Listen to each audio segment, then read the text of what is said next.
Hola, ¿qué tal? Bienvenidos a una entrevista más de La Bola, revista de divulgación de la historia. Y en esta ocasión, a propósito de nuestro número 15, cuyo tema es la migración, tenemos el placer de que nos acompañe la doctora Josefina MacGregor para hablarnos acerca del tema de los migrantes españoles a principios del siglo XX. Doctora Josefina, mucho gusto. Gracias por concedernos esta entrevista.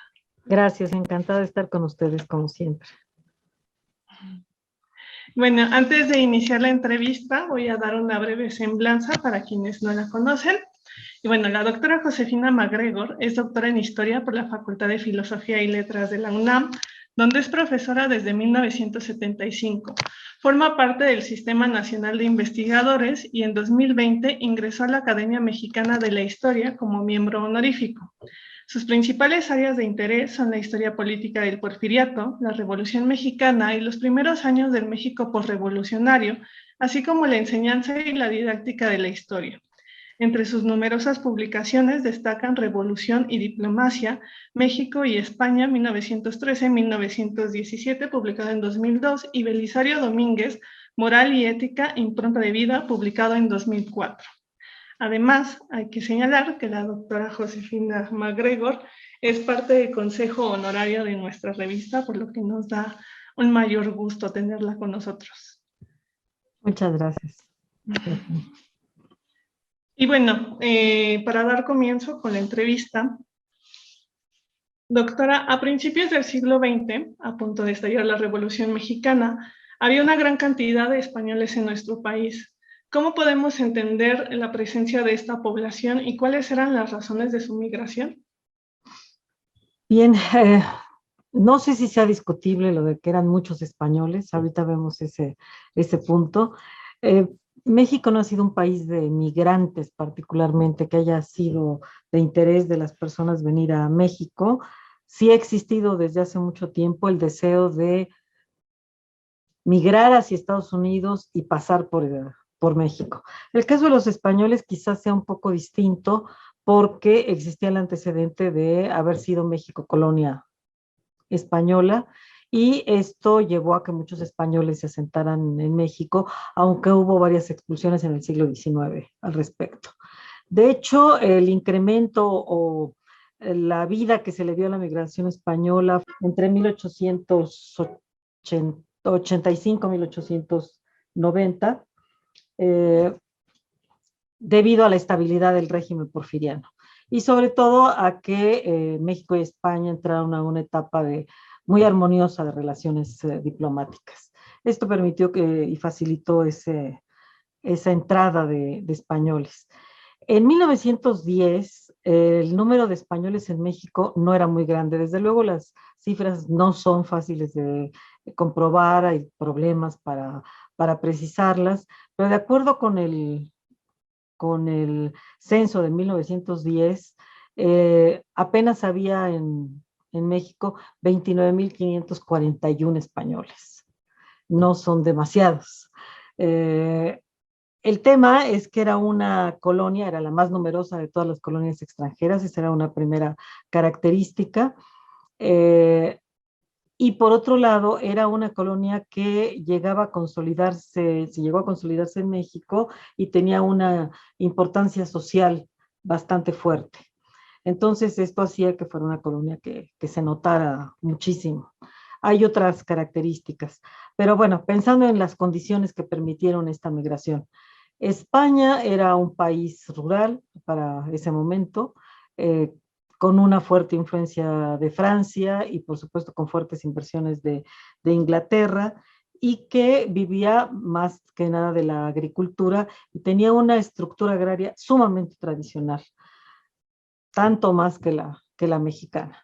Eh, Esto hacía que no fuera una potencia en Europa de ninguna manera y que en ese momento también atravesara por una crisis económica y social.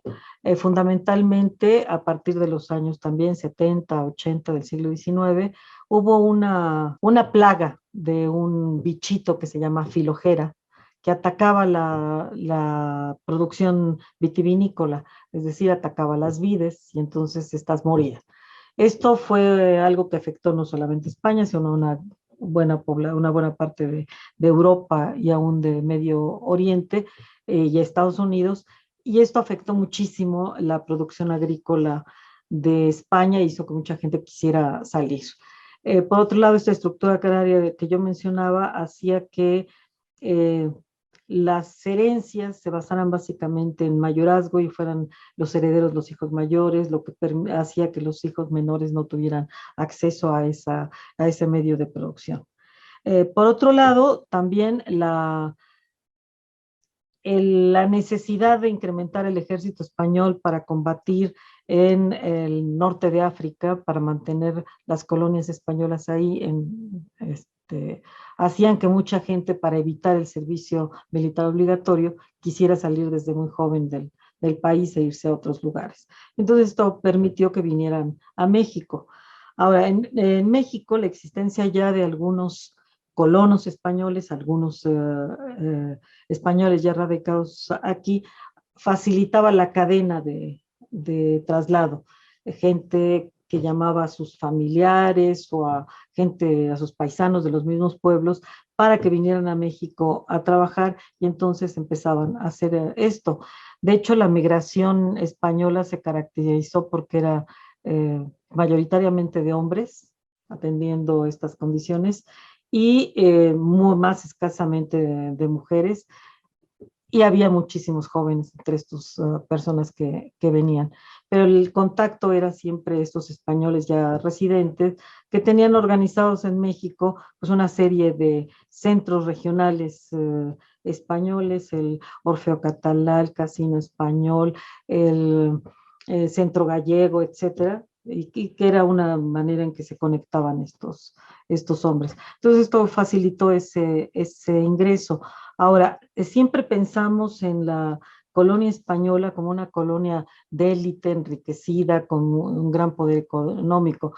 Tendríamos que resaltar que de todas estas personas que estaban aquí en México, no todas alcanzaban esa posición económica alta. Había empleados, trabajadores, gente que atendía tiendas pequeñas. Ellos siempre en los censos se caracterizaban como comerciantes, ya fuera que tuvieran inversión en la banca, que tuvieran intereses en la industria maderera, en la minería, etcétera. Su definición era la de ser comerciantes. Entonces esto deja muy oscuro toda esta situación. Pero repito, así como había gente que se dedicaba al comercio de ultramarinos, otros tenían apenas tiendas pequeñitas, ¿no? Pero en fin, esto era. Y también tendríamos que pensar que había muchos obreros, había sacerdotes, había monjas, en fin, ahí se distribuían estos, eh, estos personajes. Esto del número, yo quería señalarlo porque eh, no le quiero restar importancia a la, a la colonia española. Sin embargo, no son números muy altos. Insisto, era la colonia mayoritaria de extranjeros en México, pero en el país había 15 millones 160,000 habitantes aproximadamente en total. Así que estos 30,000 escasos españoles apenas hacían un 0,19% de la población. Y en cuanto a extranjeros, tampoco teníamos demasiados extranjeros. El, el censo registra 0,77% de la población era extranjera. Sin embargo, pareciera que los mexicanos destacamos mucho esta, esta la presencia de los extranjeros, ¿no? No sé si esto contestaría la pregunta. Sí, sí, claro que sí. México, bueno, México, pensando también en México, México es un país de una gran extensión, 2 millones de kilómetros, y 15 millones de habitantes es muy poca población. Entonces se considera un país despoblado, dijéramos. El gobierno de Porfirio Díaz hizo grandes esfuerzos por invitar a que vinieran extranjeros a colonizar, y por supuesto, a colonizar me refiero a establecer colonias agrícolas. Y por supuesto, pues los preferidos para esta invitación, que no prosperó demasiado, pero que era constantemente hecha la invitación, era a la gente blanca, a los europeos, católicos preferentemente, que era lo que hacía que los españoles sobresalieran en todo esto, ¿no? Sí, ahora bien, regresando al movimiento armado eh, de la revolución, bueno, entre los daños que hubo, pues hubo serias afectaciones a los bienes de los españoles que se encontraban en el país, ¿no? Estas acciones se pueden explicar a partir de un sentimiento xenófobo o un sentimiento de hispanofobia latente entre la población. A ver, los historiadores nos hemos dividido en esa interpretación. Hay quienes piensan que hay una hispanofobia, incluso que todavía recuerda las épocas coloniales. Por ejemplo, Carlos Illades vincula una esfera económica a la que se dedicaban muchos españoles, que era la usura, a ese, mm, a ese disgusto que provocaban en la población. A ver, si a mí me gustaría como separar un poco las cosas. El movimiento revolucionario, organizado por líderes que encabezaban este movimiento, nunca tuvo estas definiciones antihispánicas o hispanofóbicas, salvo un caso que se pudo ver en Puebla, en donde un general constitucionalista quiso expulsarlos, y Villa, que también intentó una expulsión de españoles en Torreón. No tenemos esas expresiones. Sin embargo, si nos acercamos a la expulsión que realizó Villa y otras afectaciones de estos hombres, pues tienen que ver más con los hechos de guerra que con el deseo de lastimar a los españoles. Una característica de la migración española que tendríamos que resaltar es que, aunque se concentraban en este camino que va de Veracruz a la Ciudad de México, es decir, Veracruz, Puebla, México, por las industrias que hay ahí, textiles, particularmente, se les podía encontrar en cualquier parte de la República, en cualquiera, desde Baja California hasta Quintana Roo, podía uno encontrar españoles dispersos. Entonces, esto hacía que tuviera unas características muy particulares. Generalmente, dedicados al comercio o a estas actividades, estaban en una zona de muchísimo riesgo en el movimiento revolucionario.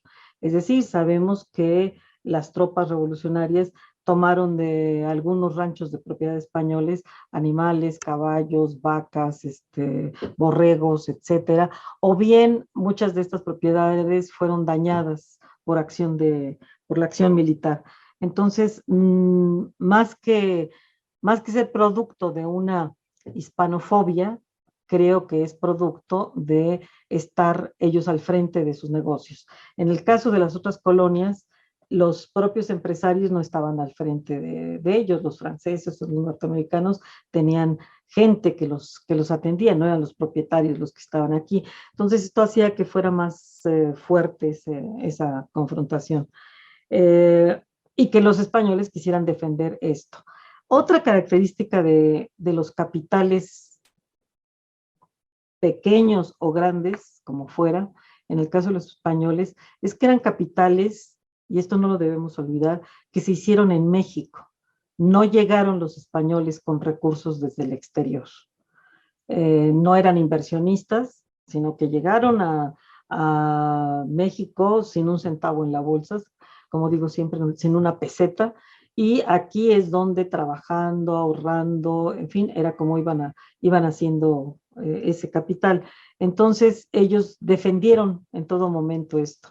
Otra característica de esta migración española es que solían establecerse, encontrar condiciones adecuadas para quedarse en México, y muy pocas veces regresaban a España, quedaban ya viviendo aquí. Entonces, la característica de esta discusión por sus bienes o por los daños que les causó la revolución los llevó a permanecer en el país o en la frontera norte tratando de defender esos bienes que les pertenecían y por los que habían trabajado durante mucho tiempo, ¿no? Entonces, esta es otra de las características. Ahora, también tendríamos que reconocer que, si bien colectivamente la revolución no tiene esta definición hispanofóbica, sí hay personas que llegan a actuar en contra de ellos por afanes de venganza, ¿no? Entonces, esto también aparece, no lo podemos negar, pero no es la característica general. Yo lo que he venido sosteniendo es que esta cercanía entre México y España, en donde se insistió muchísimo en los lazos que nos unían culturales, de religión, de idioma, etcétera, y de algunas costumbres, había siempre esta idea de eh, aceptación del español, pero también de rechazo por ciertas actitudes de ellos. Por supuesto, la actitud de los españoles, como la de muchos europeos, era que pues, se trataba de individuos culturalmente superiores a los mexicanos, había una especie de racismo, de desprecio por los mexicanos, y esto pues creaba a veces relaciones muy tensas, ¿no? Se sentían superiores a los mexicanos y esto provocó tensiones en muchos casos, ¿no? Retomando esto de que nos viene hablando acerca de las relaciones, ¿cómo se dan precisamente estas relaciones con los gobiernos revolucionarios y el gobierno español y además la población española? ¿Existieron intentos por parte de los españoles para inmiscuirse en los asuntos políticos durante la lucha armada o hubo otras acciones de su parte? A ver, el primer intento de los españoles, de los establecidos en México, es pedir el apoyo de su gobierno para que los proteja. Sin embargo, debido a las relaciones existentes, esta intervención no es fácil, aunque siempre los ministros de España estuvieron tratando de defender esos intereses, ya fuera la vida o los bienes de estas personas. Frente a las fricciones que hubo, por supuesto, el gobierno monárquico español no congeniaba con las propuestas revolucionarias. Y un poco el límite que se fue imponiendo es que sí iba a intervenir la monarquía española a favor de sus súbditos, siempre y cuando no se hubieran violado las leyes mexicanas. Y entonces, en ese marco se mueven. Esto va a llevar, por supuesto, a diferentes tensiones. Hubo momentos en que se suspendieron las relaciones entre México y España, pero inmediatamente se recuperaron precisamente por esa cantidad de españoles viviendo en el país. Eh, los españoles, al ver que no tenían esa protección irrestricta por parte de su gobierno, que no iba a hacer ninguna gestión interventora en contra de México, fueron tomando partido. Es decir, lo que vemos en muchos casos es que, por supuesto, va a haber españoles al lado de Madero, va a haber españoles al lado de Victoriano Huerta, va a haber españoles al lado de Venustiano Carranza, va a haber españoles al lado de Pancho Villa. Entonces los vemos siempre ellos tomando partido para defender sus intereses. Entonces esto hace las cosas muy interesantes. Precisamente ampliando un poco lo de Pancho Villa, que hizo un decreto de expulsión, y para que quede más claro quizá en este contexto, yo podría agregar que la explicación más clara de por qué decreta la expulsión Villa de los españoles de Torreón es porque en ese momento se acababa de cosechar el algodón, era una de las cosechas, esto fue en 1912, 13, una de las cosechas más altas de algodón que se habían dado en esos años, y entonces esto le permitió expropiar el algodón de estos españoles, que abandonaron Torreón, se fueron a la frontera y desde ahí reclamaban estos bienes. Insisto, España no intervino en ese sentido, ni tampoco el gobierno de Estados Unidos, y entonces el acuerdo fue que pagaran un impuesto de guerra y con eso se les devolverían su algodón y con eso se arregló. Es decir, tampoco se ve en Villa un odio particular hacia los españoles, sino el interés de tener recursos para hacer frente a la revolución. Incluso al lado de Villa hubo siempre eh, algunos españoles apoyándolo y secundándolo. Entonces, si no vemos esa eh,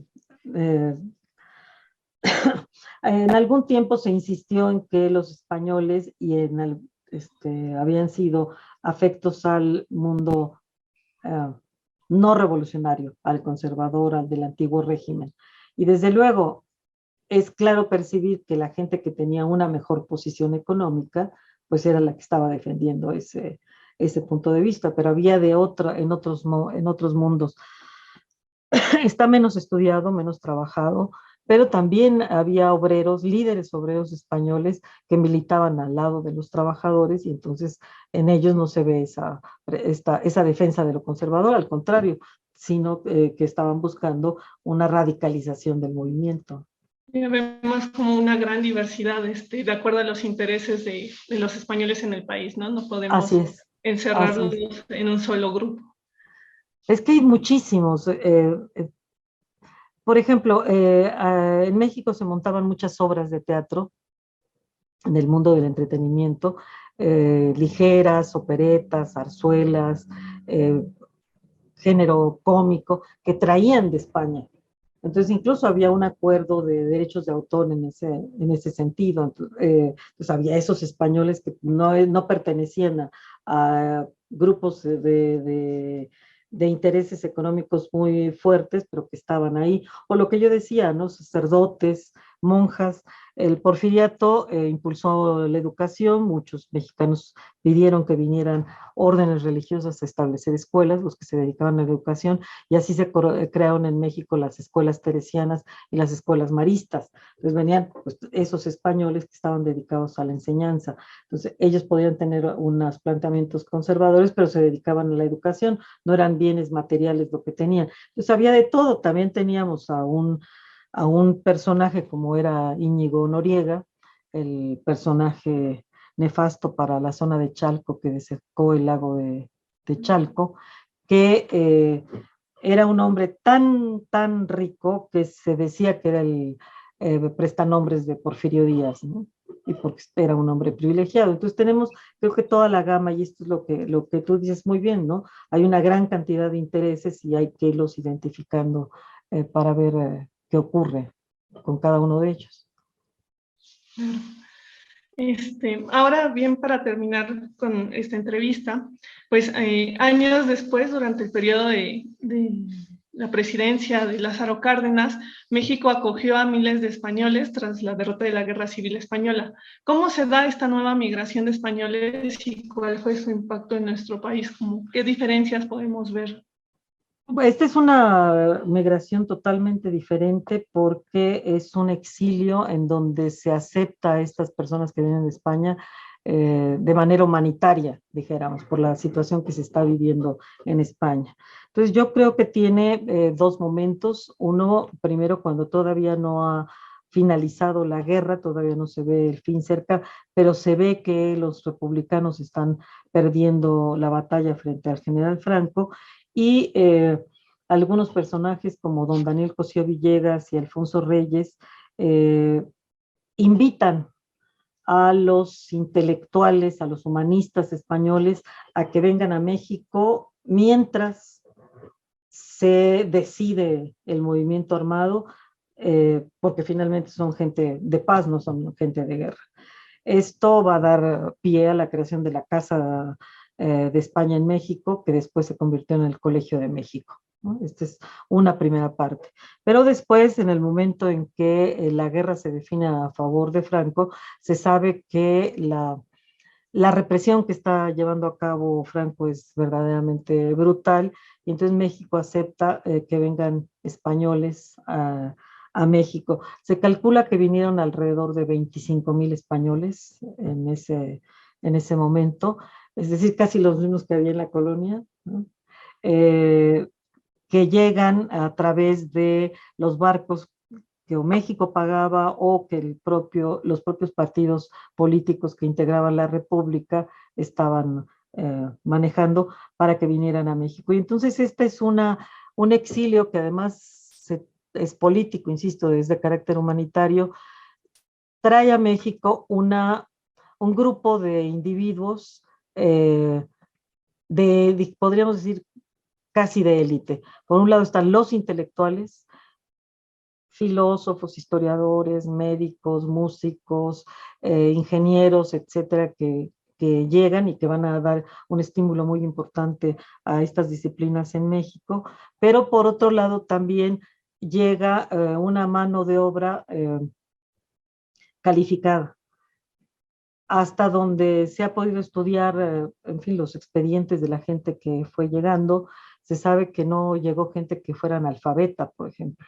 Entonces salieron de España una gran cantidad de personas, eh, eso de privilegio en la misma España, y, eh, y aquí sí hay una salida de hombres, familias enteras con su esposa, su hijo, hijos, ¿no? Entonces es más amplio. Eh,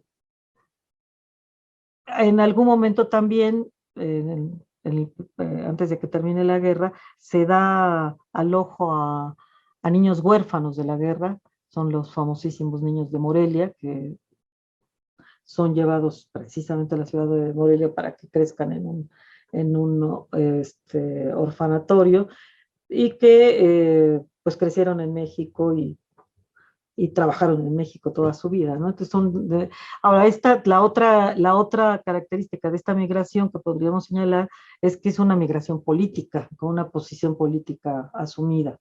Nosotros los conocemos como republicanos, pero venían de diferentes partidos.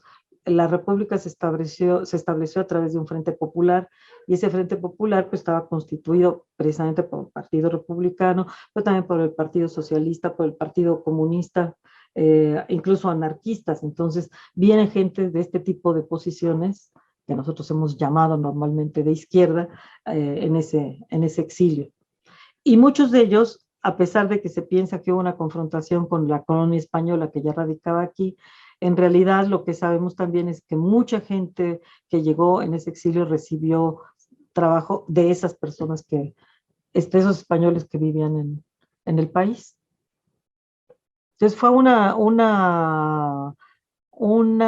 migración muy enriquecedora para México, la del exilio español, que siempre ha sido muy reconocida precisamente por eso, ¿no? Y por otro lado, los españoles siempre han estado muy agradecidos, particularmente con el gobierno de Lázaro Cárdenas, por esta recepción que se les dio. Le agradezco mucho, doctora Josefina. Creo que esta entrevista, si bien se ha dedicado a hablar acerca de la migración de españoles a principios del siglo XX, pues también nos muestra, y bueno, se puede hablar como en general de cuando se habla de migraciones, pues que hay que ver más allá de que solamente llega a un determinado grupo y los encerramos como si fueran todos iguales, ¿no? Todos Hay una igual. gran diversidad de personas, Así y que hay que comprender los momentos en los que están migrando, las necesidades que tienen, los intereses, porque es a partir de ello cómo van a actuar, ¿no? Y cómo se van a relacionar en el territorio al que están llegando, ¿no? Entonces así creo es. que ha sido muy rico entender esta perspectiva a partir de esta charla. Muchas gracias, No, doctora. ¿Hay algo gracias a más que ustedes. le gustaría comentar? Si no, para No, dar... pues lo que tú lo resumiste muy bien, Stephanie. Estamos ahorita en un momento de migraciones muy fuertes, más por necesidades económicas, a veces que políticas, aunque también las hay de corte político. Y sabemos que mucha gente de esta que pasa por México no quiere permanecer en México, sino irse a los Estados Unidos. Pero muchos de ellos, lo cierto es que permanecen aquí, ¿no? Entonces tenemos que ver en qué condiciones, en qué condiciones salen de sus países, por qué y qué espacio pueden ir adquiriendo aquí en México. Le agradezco mucho. Gracias. Le agradezco mucho por esta entrevista, doctora Josefina MacGregor, y también invito al público de La Bola que nos está viendo ahora a que consulten los distintos artículos sobre el número 15, además de nuestros números pasados, y también que le echen un vistazo a nuestra nueva página de la revista, ya que andamos renovando para su gusto. Muchas gracias.